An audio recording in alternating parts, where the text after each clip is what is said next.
So here's our numbers, okay? Mean, median. Remember the deal is the Williamses are trying to figure out should they move, and if they move, where they're going to move to. Does this information persuade the Williams family to choose either Columbus or San Francisco? John Fox, does it persuade him to choose Columbus or San Francisco? No. Why not? Because basically the average temperatures and the median of the temperatures are basically the same, or really close. You're right. That's very good. So it really didn't help us at all. Okay, so what do we need? What do we need to make sure that so we can help these guys make a decision?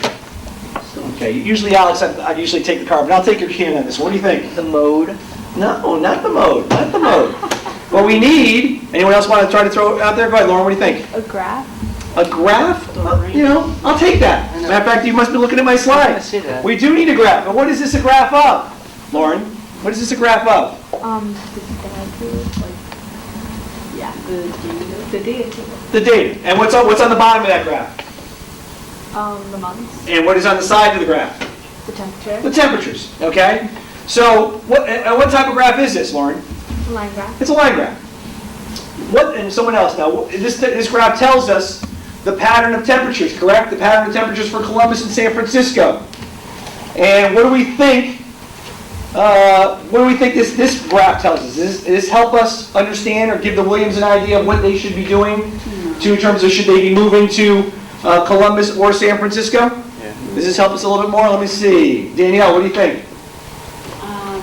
Yeah. What does it tell us? What does it tell them? That the Columbus temperatures are a little higher than the San Francisco ones, so the San Francisco ones are more steady. The San Francisco are a little more steady, okay? Because not only are Columbus a little bit higher, which they are up here, right? They're a lot higher up here. They're also a lot lower over here, right? But the San Francisco ones are steady. So which one would you choose if you were the Williams? And why is that? So it has a more steady temperature. Because it has more steady temperatures. And what you just figured out was you use a term called the range, which I'm sure many of you have heard somewhere before this algebra class. And Valerie, can you read this for us? Range is the difference between the greatest and least values of the data. Thank you.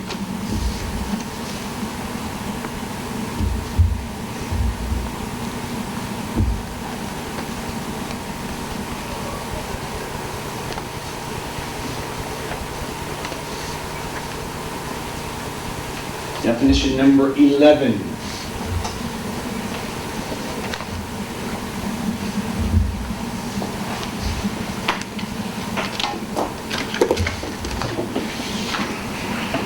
Okay, so what is the range of our numbers for Columbus and San Francisco? Let's get our calculators out. Let's try to figure it out. I got my index cards. Maybe you have to do it for each month. For each month? What's the definition of the range, John? What'd you just write down? Oh, I know. Oh, never mind. Aha, now you get it. It's a lot easier of a calculation than mean, isn't it? Wait, for each? What's the definition that you just wrote down, Kevin? Read it out loud. Greatest and least. The difference between the greatest and least. What's the difference between the greatest and least? Find the greatest, find the least, take the difference. Get your calculators out. Yeah. You got your calculators out. Nick, what'd you get for Columbus? What's the greatest number there, Nick? And what's the least number? 35. And what is the difference between 84 and 35?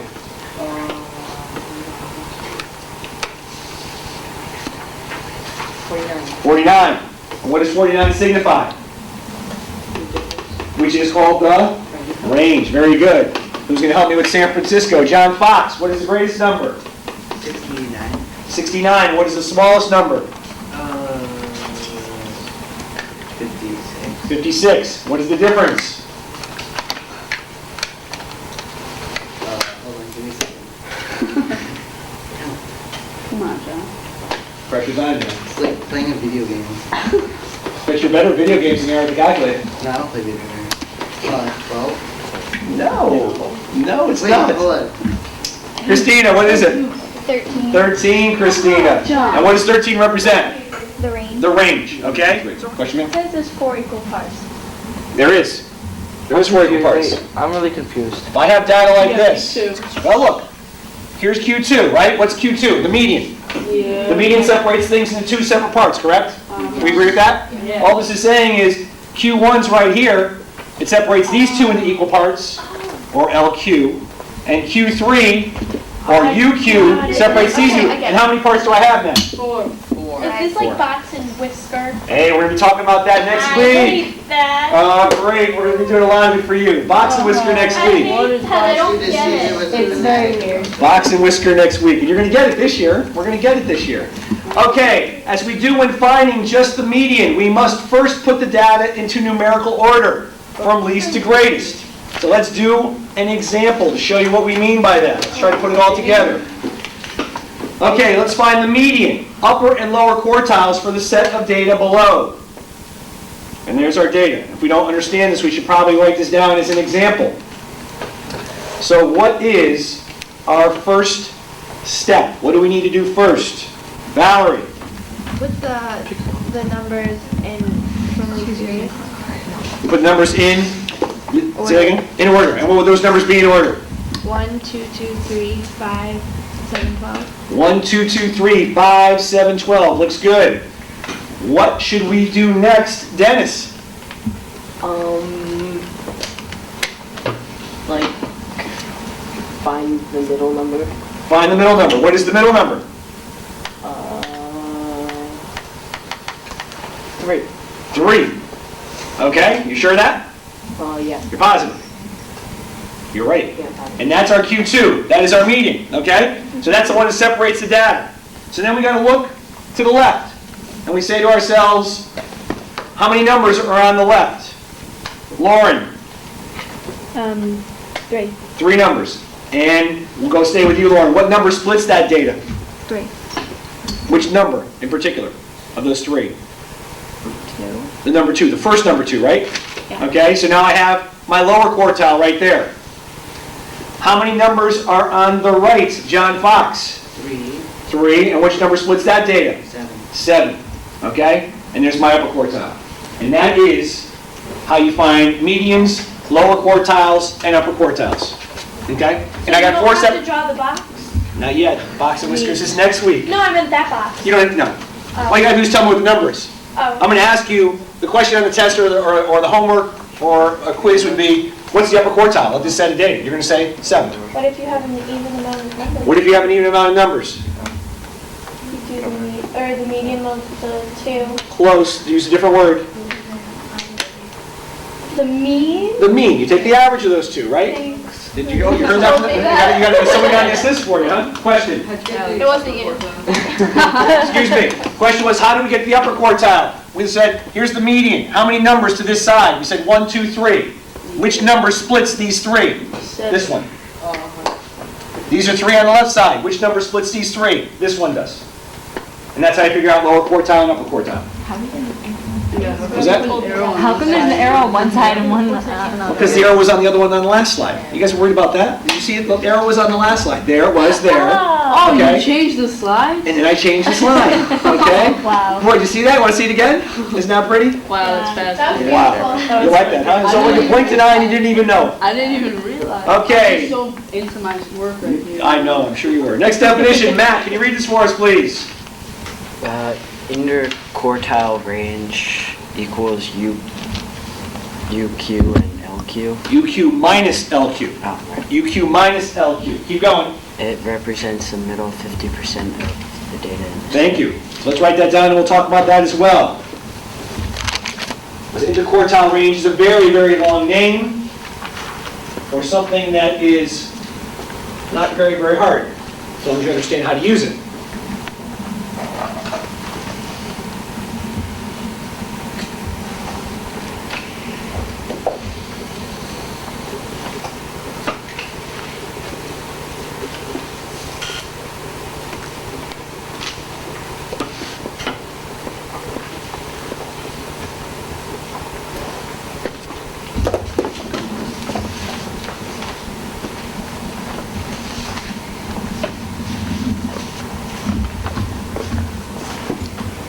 Question? Yeah.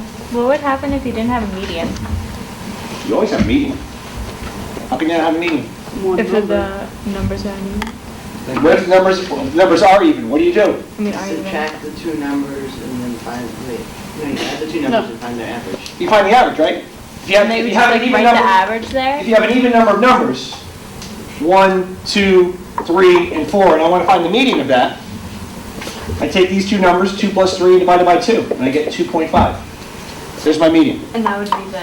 That's my median. Then I go over here and I go, okay, what are the two numbers here? There's the only one that splits these two numbers is 3.5, and the only one that splits these two numbers is 1.5. So my lower quartile would be here, and my upper quartile would be there. Okay. Okay, so in that case, you have three means in order to get lower quartile, upper quartile, and median. Okay, for our last set of data, and you all have this information in front of you, what is my interquartile range? Alex, what's my interquartile range of the last data we just did? That's the 1, 2, 2, 3, 5, 7. Yeah, that one. Oh, the upper one? Well, I want to know the interquartile range, which is the upper quartile minus the lower quartile. Oh, that's 5. That's 5. Very good. Wasn't that hard, was it? Interquartile range represents the middle 50% of the data. Let's look at my little chart here. Okay? The middle 50% is right here. 2 out of the 4 boxes. And that's my interquartile range. Upper quartile minus lower quartile. All kind of comes together. All kind of comes together. I get it. You get it. Oh, my Lord. Let's do an example for our football friends and football fans. New York Giants. Let's see who's going to read this one for me. JT. New York Giants. All right. The following numbers are the weights of 13 New York Giant football players. Find the median, upper and lower quartiles, and interquartile range of the data. Okay. So let's write that data down. Let's write that data down. And if you guys have calculators, let's start cracking on it. Let's start cracking on it. The power function. What's our first step with all this data? Lauren, Put it in order. put them in order.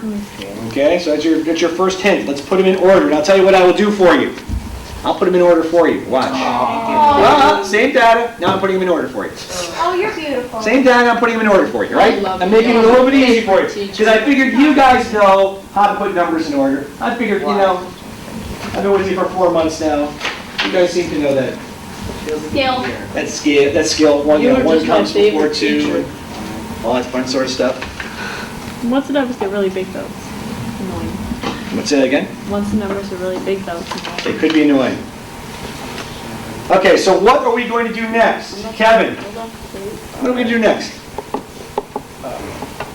Locate the upper and lower quartile. That's not the first step, Kevin. That's not the first step. Oh, the median. The median, okay. Good comeback. Let's locate that median. And how many numbers are up there? 13. So what number would be the median?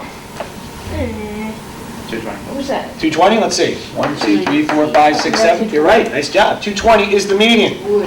Okay, and I'll circle the median. Okay, what are we going to do next? Now what? Kristen, what do I do next? You have to do the lower 800. Let's do the lower one first. How do I find the lower? How many numbers are on this side? 6. What's the one in the middle? 1, 2, 3, 4, 5, 6. It's 207, 207, 209. So what is my lower quartile? Okay, what's the meaning of 207 and 209?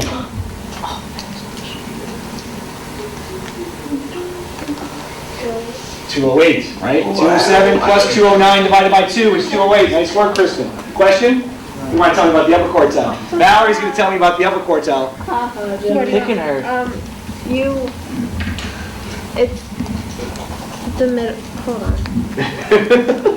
It's 266. And how'd you figure that out? You add 242 and 290 and then divide by 2. Divide by 2. That's what I had, see? Nice job, nice job. 266. I got it. Good job, Kristen. Good job, Valerie. Okay, and now, last question. What is the interquartile range? Hopefully you guys got your calculators out. JT, what is the interquartile range? I will find it. Hold on a sec. I can tell you. John, you know what? 58. 58. How'd you find 58? I subtracted the upper quartile from the lower quartile. Nice job, JT. Does everyone understand that? Okay, we all set with that? Do we need to do another example?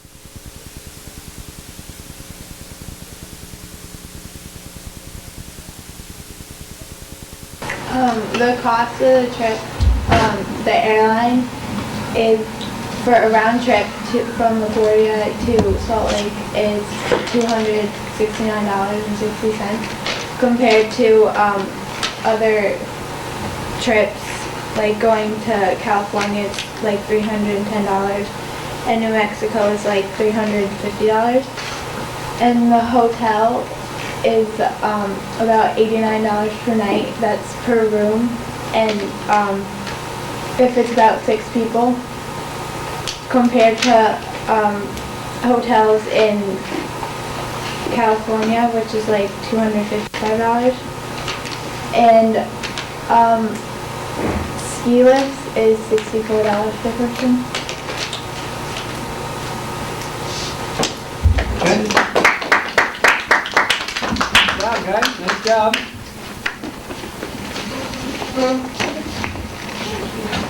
Okay, feedback.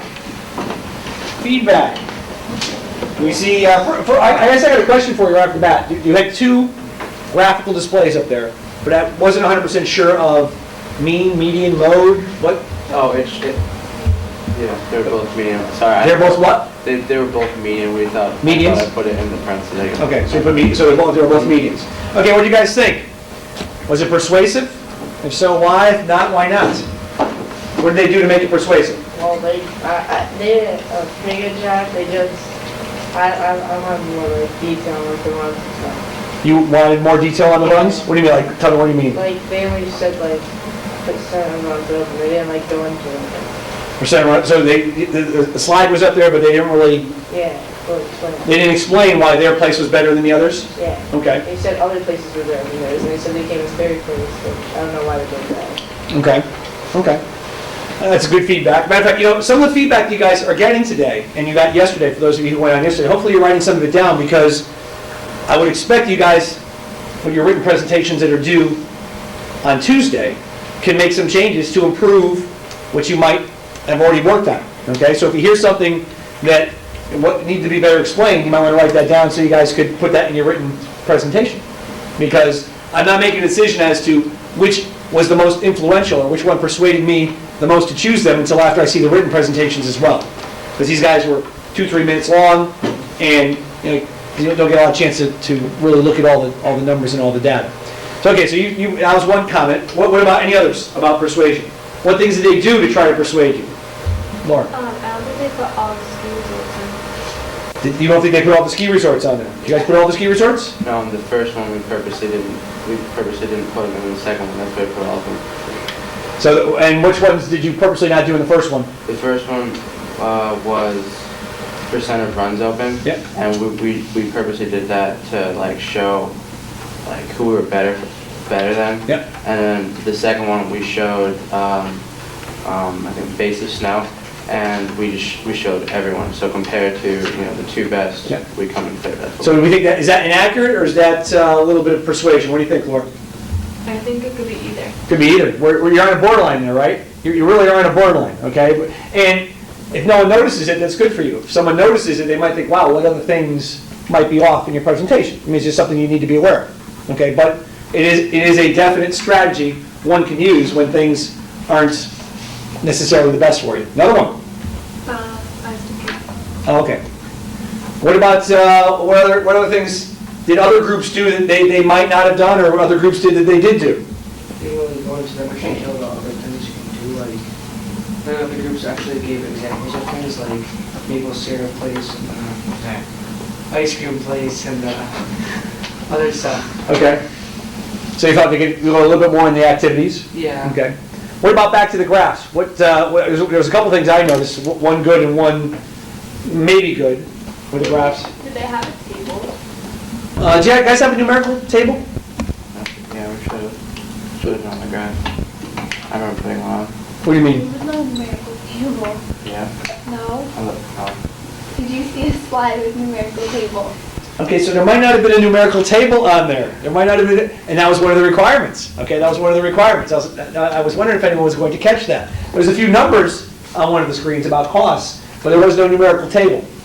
Okay, what about, again, back to the graphs? There's 2 things I can think of. One, have to do, both things that we've been talking about all week in terms of how you could influence. They use different colors. They did use different colors, right? And it worked well, okay? So you can see a bunch of different things with colors. Yes, Laura? They also made like their scale larger to make their bars look cool. Okay, so they played around with that. I wasn't thinking about that, but that's good as well. There was one other thing that they did not do.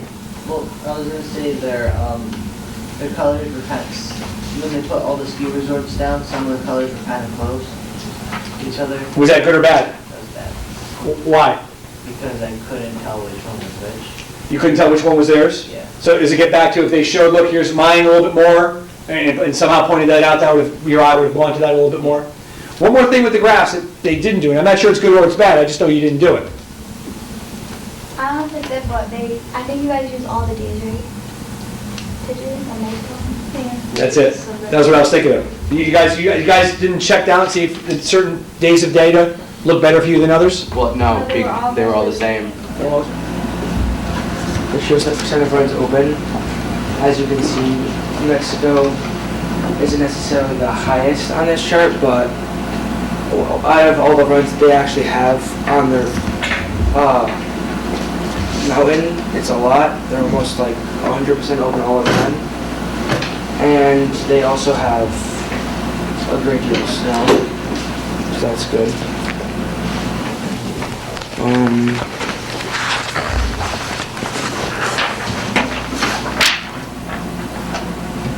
This shows the snow they had in the last 24 hours over for a certain day period, and ours is the highest because we did have a lot of snow, and it's also really good for skiing and all that fun activities outdoors. And this shows how much snow they actually have. And again, that was a pretty good estimate compared to the other ones that haven't had that much snow or any snow at all. And then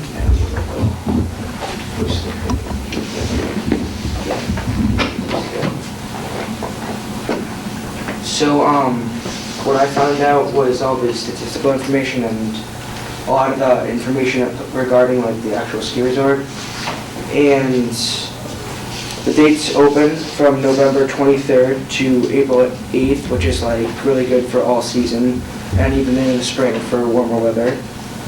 They get usually 305 plus inches of snow a year.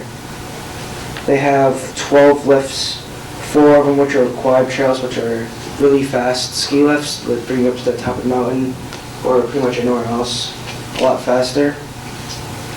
They have they're open from 9 to 4, like pretty much every day. And all of their intermediate and beginner slopes have 100% snowmaking capabilities, which is like fake snow that they make, so the trails will definitely have snow on them. They have a terrain park for all the people that like to do like the like half pipes and rails and jumps and stuff that's located on the mountain. And I also found out the lift tickets, which are about $44 for teens for 2 days, and like about $20 for teens on 1 day, which is good. I don't know if you want to buy that, like how much days you'd be going for. Also have information about, we have information about a lodging place, which you can see on this map. This is the ski mountain, and that's the lodge. So the lodge you're staying at, you can actually like ski or snowboard or whatever into your actual like apartment place where you're staying. Good question. You're doing great. I have all the prices and stuff up here. Most of them are pretty cheap, and there are some of them that could fit a lot of people, which is good for large groups. There are many assorted types on mountain dining. The Tenderfoot Katie's Cafeteria, the Martini Tree Bar, Rhoda's Restaurant, and the Phoenix Grill. They also cater to ski parties and on-mountain picnics. They have baby care and kinder care as to accommodate the toddlers and babies. In addition, they have all-day ski classes with specially trained instructors. And they meet every Wednesday through Saturday evening from 5 to 7 p.m. for family trooping on the trooping hill. They also have a teen center with video games, TVs, couches, and vending machines for food and drink. There are guided snowmobile tours of the mountain where you will experience some of the most beautiful spots and spectacular views of the planet. There are 7 museums and towers to visit. Hot air ballooning is also available where viewers can witness Taos's magnificent sunrise. There is so much to do in free time that you will never be bored. Ice skating, hot air ballooning, terrain park, teen center, and much more.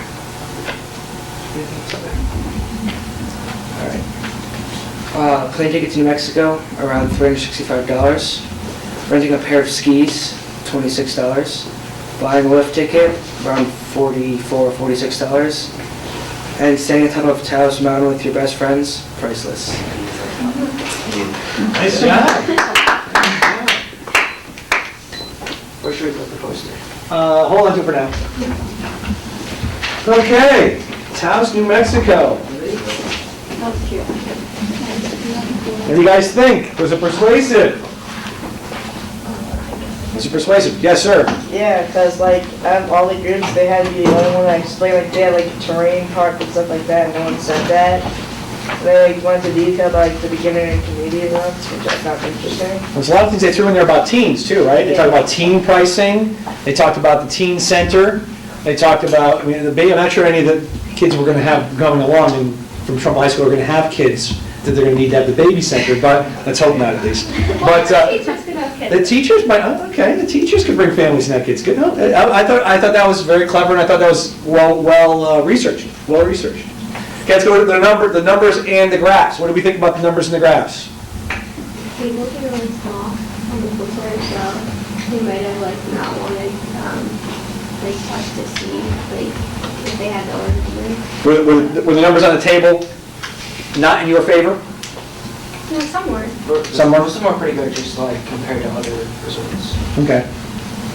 Like, they had the pie chart like numbered, So put the numbers on the pie chart. so like if they were close, you could just look and see which one was higher, but Yep. if you didn't have the numbers, you wouldn't know really which one was higher or which Okay. one was lower. Okay. What else? What else do we see? Like one of the pie charts, like I couldn't tell if they did, like, because there was like 3 groups that did really good and theirs was one of them, and if JT didn't say they were like in 3rd place, I would have never known. Because Like you said that they were in there, you shouldn't have said anything, you just left it there. so in other words, was the fact that he said something, or Yeah, was like, it? if you didn't say it, I would have been persuaded to see that they were like Right. up there. Like, Yeah, I've noticed this with all the groups, not just JT. I mean, most of the groups you're all really honest. You know, you're all up there going, yeah, well, we're not really the highest. You know, how many times have we heard that in the last couple of days? In marketing, we don't say that. Okay, you know, when you're vice president of sales, you go, look, we're really close here, and we're really great over here. Okay, you let the viewer come up with the conclusion. Okay, that's a good point. When you're trying to persuade somebody, you're trying, and you guys did a great job. And Christina started off at the beginning with the history and how it's family atmosphere, it's family environment. Here's why you should come to Taos, all the way through. Hey, look, the resort we're quoting you is right on the mountain. You can just ski outside the mountain, and all those things in between there. You're trying to say, here's why I want you to come. Okay, Kevin. The question, were we expected then to focus more on, well, even though they were better, like mainly focus on where our strong points were, like, but not show who was better than us? Say that again. Like, for example, in ours, in the beginning, the first graph we had, we didn't have Alberta, we didn't have British Columbia, because those are the 2 people who did better than we had. Yep. And then in the second graph, we showed all of the resorts, Yep. and then we showed how, like, where we were out of everyone. So was that necessarily a bad thing, or was it, you know, just kind of like a choice? Well, what do you think? I mean, what was your goal? I guess we wanted to pull people to our resort, but at the same time, What was your goal of your project? to get people to come, To get what people to come? you specifically. Me, right? I'm part of the ski committee for decision maker, right? So when I'm in the room one-on-one with your team, your goal is to try to make me what? Persuaded to come to your resort. And you want to do it in a way that is definitely not inaccurate, right? We want to be as accurate as possible. That's why we talked a lot about over the week, using color or using stretching the axes, okay, to make it look like your stuff was doing better, or cut the number of days where, I think Taos, you guys had a bunch of days where you look really good Yeah. for, what was it? The 15th to 20th. You guys had the best snow. None of you guys jumped on that. These guys had the best snow, you said for a certain select number of days. It would be nice to label it, but you figured out that for a 5 or 6 day period, you guys had the most fresh snow. And you went out there and said, look, we had the best snow. Come to Taos, right? And a bunch of other you, for a certain select amount of period, had the same thing. Some of you showed it. Most of you did not. Most of you did not show where you were best in that period of time. So that was a great slide.